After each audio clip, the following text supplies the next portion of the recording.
Ky podcast vjen për ju me mbështetjen e X1, Philip Lane Residence dhe 1001 Solutions. Përshëndetje me podcast, jemi në Radar. Ditën e sotme do të flasim për disa ngjarje aktuale që kanë ndodhur në Shqipëri, për një mori ngjarjesh që duket se rikthehen, disa janë rishtazi, por do të jam përgjigje me avokatin e mirënjohur, zotin Eduard Mollare. Avokat, shumë faleminderit që jeni me ne. Faleminderit juve. Do e marrim me ngjarjen e rëndë që ka ndodhur së fundmi, ku një i ri vrau me thik një 20 vjeçar shtetas huaj nga Franca. Çfarë tregon kjo ngjarje? Një ngjarje që ndodhi në Ksamil në kulmin e sezonit turistik dhe ende e pasbardhur plotësisht nga policia. Po. Atëherë, ngjarja e ndodhur në Ksamil tregon atë opinion negativ që ne kemi në arenën ndërkombëtare për sa i përket sigurisë të rendit dhe policisë. E them të sepse nuk mund të vi një huaj francez dhe të vrasi një shtetas po të huaj këtu në Ksamil dhe pasaj të tentojë të largohet po nga territori shqiptar, për arsye që ne nuk i dim akoma se cilat janë arsyet, shkaqet dhe motivet e kësaj vrasje. Ne di vetëm që ky huaj francezi që erdhi dhe që prante pushimet në Ksamil në bashkëpunim me një vajzë turke, e cila kishte fshehur këtë të huaj në bagazhin e makinës, pasi kreu krimin, ai u largua, tentoi të largohej nga Shqipëria, por shkapur në zonën e Fierit. Aty policia e ka gjurmuar që nga Ksamili dhe është arrestuar, sot ndodhet i arrestuar në drejtorinë e policisë Fierit, ku do t'i dështrohet të gjitha pyetjeve, arsyet pse e kreu këtë krim dhe pse gjeti pikërisht Shqipërinë dhe Ksamilin që të kryen dhe krimin. Dhe cila është motivi dhe arsyeja që bashkëpunojmë me këtë turken për të larguar nga Shqipëria. Nëse ky huaj kishte ardhur në Shqipëri për të kryer këtë krim, pse nuk e kreu në vendin e tij, atje ku ishte, ose të shkonte në një vend tjetër të tretë për ta kryer këtë krim. Por e kreu në Shqipëri. Prandaj ne duhet të zbardhim edhe atë njohur ose opinion që ne kemi që jemi akoma vend i pasigurt, konsiderohemi ne nga shtetasit e huaj, ndërkohë që ne rendi ka filluar të funksionojë, policia ka filluar të punojë me ritëm të mirë, do thosha, dhe zbulimi i ngjarjes dhe kapi autorit tregojnë më së miri të gjithë praktikën e timit, lëvizje operative të kryera nga punonjës e policisë, të cilët janë për u lavdruar për të rast dhe për të falendëruar dhe për të thënë që dhe ne jemi në kushtet e një policie europiane për sa i përket sigurisë të rendit dhe ruajtjes së tij. Prandaj do thosha që kapja brenda një kohe shumë shkurtër e autorit të vrasjes tregon më së miri se si bashkëpunon policia jon, si operon policia jon, qoftë në terren dhe qoftë në përmjet sallës operative dhe ndjekjes të krimit, dhe si zbulohet krimi dhe arrestimi i tij. Kjo është mjaft domethënëse për neve dhe është një plus pozitiv për sa i përket sigurisë dhe nivelit të policisë në këto momente kur Shqipëria edhe është në periudhë të pushimeve për sa i përket sezonit, por policia vazhdon të punojë dhe zbulimi dhe kapja në rrugën nacionale të Fierit tregoj më së miri të gjithë dinamikën e timit dhe të koordinimit të punës. Avokat, nga detajet e fundit që po dalin për këtë ngjarje, dyshohet që një punonjës policie, i cili bënte edhe një punë të dytë në rolin e bodyguardit, e ka ndihmuar të riun për t'u arratisur. Çfarë tregon kjo? Atëherë, nëse do të vërtetohet kjo pjesë, do të thotë që brenda radhës të policisë ne kemi edhe njerëz të korruptuar, të inkriminuar, të thosha të cilët për arsye të një rishpeti ose të pagese ekstra, kryejnë dhe punë tjera në kundërshtim me ligjin, sepse ne nuk themi që mos shkojnë punë dytë, por jo në kundërshtim me ligjin. Puna e kryer dhe ndikma që i ka dhënë punonjësi i policisë ti të huaj për të larguar tregon që në radhë e policisë kanë penetruar dhe vazhdojnë penetrojnë njerëz dhe personat me jo vetëm me të shkuar kriminale, do thosha, por edhe njerëz që nuk e njohin ligjin ose shkelin atë në mënyrën më të keqe të mundshme. Për këtë arsye i duhet edhe një analizë e mirëfillt e drejtorisë policisë, qoftë të Gjirokastër, qoftë të tjerë, për të gjerë të gjitha detyrat dhe mësimet nga ky punonjës i policisë, i cili në kundërshtim me ligjin, jo vetëm që ndihmoi keqbërësin të largohej nga vendi i ngjarjes, por mendonte që të jepte edhe njollë të zezë të gjithë policisë shqiptare nëpërmjet veprimit të tij. Ai ka menduar shumë shkurt në veprimin e tij, sepse duke marrë një rishpet të ëmbël, dofta ai është kënaqur për sa i përket pjesës kompromitimit që ai ka kryer me këtë autor të krimit të dyshuar tashmë, por nuk mendoj për tutje që njolla që do merrte shteti shqiptar ishte shumë e rëndë. Prandaj dhe kapja dhe zbulimi i këtij tregon edhe vigjilencën e një pjesë tjetër të grupeve që janë atje në drejtoritë e policisë, të cilat bashkëpunojnë njëra me tjetrën dhe ne dëshirojmë që t'i pastrojmë këta element që kanë shkelur ligjin nga radhët e policisë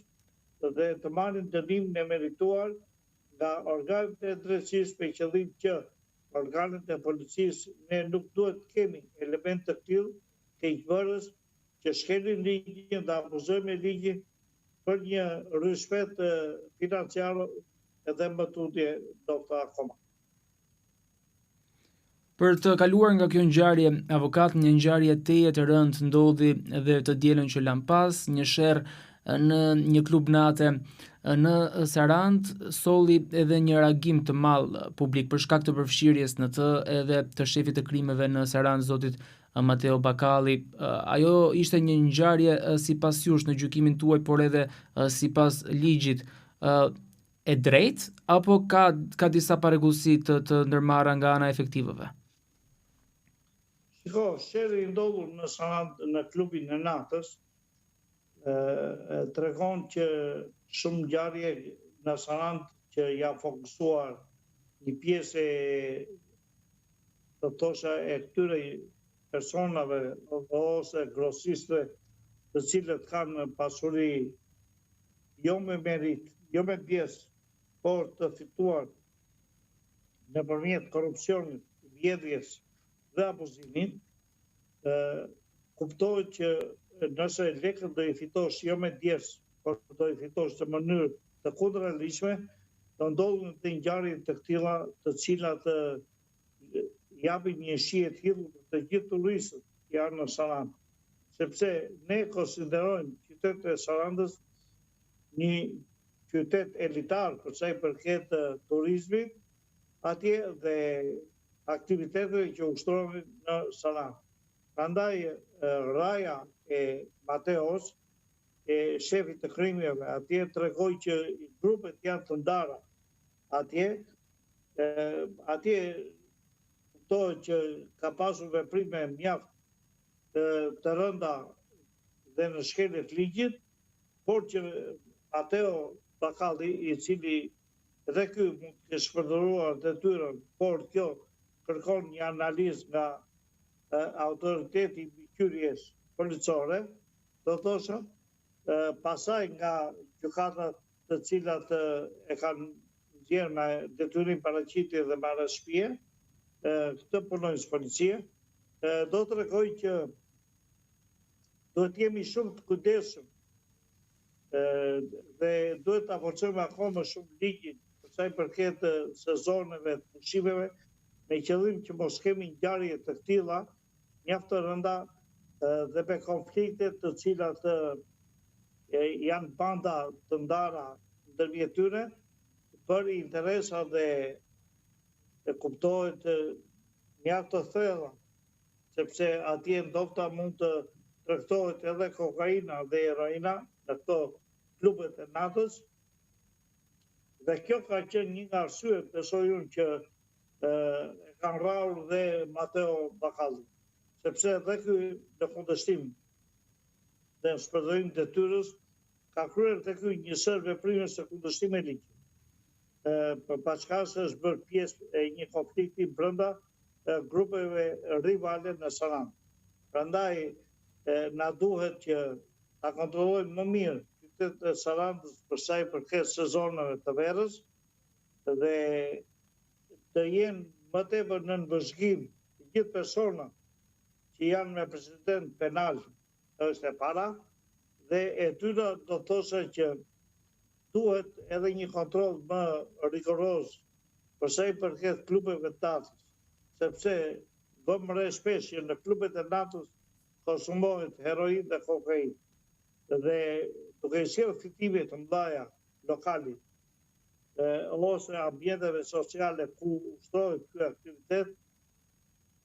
ata janë në gjendje që të rekrutojnë edhe punonjës policie, të cilët është për dëshiruar për rrogën e ulët që marrin, dhe prandaj vjen pre e këtyre veprimeve të kundërligjshme që afrohen a persona të caktuar brenda këtyre lokaleve sociale të cilët dhe përdorin dhe lëndën narkotike pjesë e ushtrimit të aktivitetit. Të gjitha këto do dalin dhe do zhvillohen gjatë jetimit të plot, nëse do bëhet i plot hetimi, dhe atje edhe mbikëqyrja policore do bëjë punën e vet për sa i përket zbulimit dhe jo të fshehjes dhe zbulimit të këtyre veprimeve kriminale që ndodhin atje. Paçka se mund të jenë edhe persona VIP brenda në këtë aktivitet, prandaj kërkojmë që drejtësia të funksionojë shpejt, saktë dhe shumë e rreptë. Vetëm kështu ne do të arrijmë që të kemi të gjitha qytetet e sigurta, të pastra dhe të ushtrojmë jo vetëm në sezon e pushimeve, por dhe në sezon të tjera të ketë një qetësi dhe një, do thosha, një disiplinë dhe rend mjaft të mirë dhe të qetë në kuadër të aktivitetit që ushtrohet të gjitha këto qytete, për sa i përket jo vetëm sezon pushime, por edhe tutje. Qartë, avokat, a është e drejtë që këto bodyguard në petkun e punës, pra të security në një aktivitet saktuar, si në këtë rast në një klub nate, a kanë drejtë që të ushtrojnë dhunë ndaj një personi, çfarë do të bëjë ai? Sepse këtu ka nisur dhe agravimi të paktën sipas pretendimit të policisë. Atëherë, shërbimi i securitisë që është një shërbim privat që kryhet nga policitë private, nuk kanë të drejtë të ushtrojnë asnjë lloj dhune. Ata kanë drejtë vetëm detyra e tyre funksionale është vetëm ruajtja e rendit dhe qetësisë. Për pjesën tjetër përgjigjet policia e shtetit. Nëse ai konstaton një keqvërs, në këtë moment ose një shkelës të ligjit që futet brenda ambienteve dhe kërkon të prishë ambientin ose të gjithë, do thosha, gëzimi që mund të jetë brenda këtij ambienti, atëherë ky vetëm detyra e këtij është neutralizimi e këtij keqbërësi ose shkelësi të ligjit dhe njoftimi me njerë i policisë e cila e ka jo detyrë funksionale për të arrestuar, për të kapur dhe për të ndaluar pasaj të shkelës të ligjit. Por ta duke dalë nga vetvetja, duke dalë nga ligji, sepse një pjesë e këtyre nuk e njohin, por një pjesë janë dhe për krau nga punonësit e policisë, shkelin dhe ligjin dhe përdorin dhunën në këtyre qytetarëve ose çdo qofshi këta që futen brenda në këto ambientet e muzikës, të diskove, prandaj ta nuk duhet dalin, por është faji i drejtuesit teknik që ka policia private dhe mos trajnimi që bëjnë ta drejtues teknik ndaj këtyre punonjësve të tyre të thosha dhe mungesa e forcimit të ligjit për sa i përket kësaj pjese për të edukuar këta që mund ta kenë dhe punë të dytë, ndofta ta punonjës policie të sekuritisë, të cilët në kundërshtim me ligjin, ta përdorin dhe dhunën brenda në këto ambientet muzikore, diskot ose papet e natës. Prandaj themi që trajnimi i këtyre punonjësve, gjobidja e këtyre punonjësve dhe mbajtja e përgjegjësisë nga drejtuesi teknik i policisë private, i cili ka përgjegjësi kryesore në tilla ngjarje, tregon më së miri se kjo polici është e pa për kryer detyrën dhe duhet t'i hiqet licenca nëse është në përsëritës dhe nëse nuk është në përsëritës të shkeljes së ligjit, atëherë këtij duhet t'i jepet një masë disiplinore me qëllim që nesër kjo polici private mos ta ushtrojë më dhe mos ta kryej më këtë detyrë, ose të marrë një gjop dhe të jetë një parandalim, këshill parandaluese me qëllim që mos të shkojmë më tutje dhe vetëm kështu ne mund të disiplinojmë të këto policitë private për sa i përket përdorimit të dhunës dhe ushtrimit të dhunës që përdorin këta punonjës sekuritie. Detyra e këtyre është mjaft e qartë dhe në ligjin që kanë për policitë private. Pra një të thosha që këta, me qenë se dalin jashtë ligjit, këta duhet të ndëshkohen në mënyrë të rrep në radhë parë këta, pasaj ata qytetarë që futen në këto ambiente muzikore dhe shkelin ligjin. Sepse ata mund të jenë në ndikimin e pijeve alkolike, por këta që janë për mbajtje dhe ruajtje me qetësisë dhe trendit, këta duhet të jetë parët që duhet të mos përdorin të zbatojnë ligjin, të mos përdorin dhunën dhe të ruajnë rendje dhe qetësinë në të gjithë territorin brenda ku ata kanë të drejtë të ushtrojnë detyrën e tyre funksionale.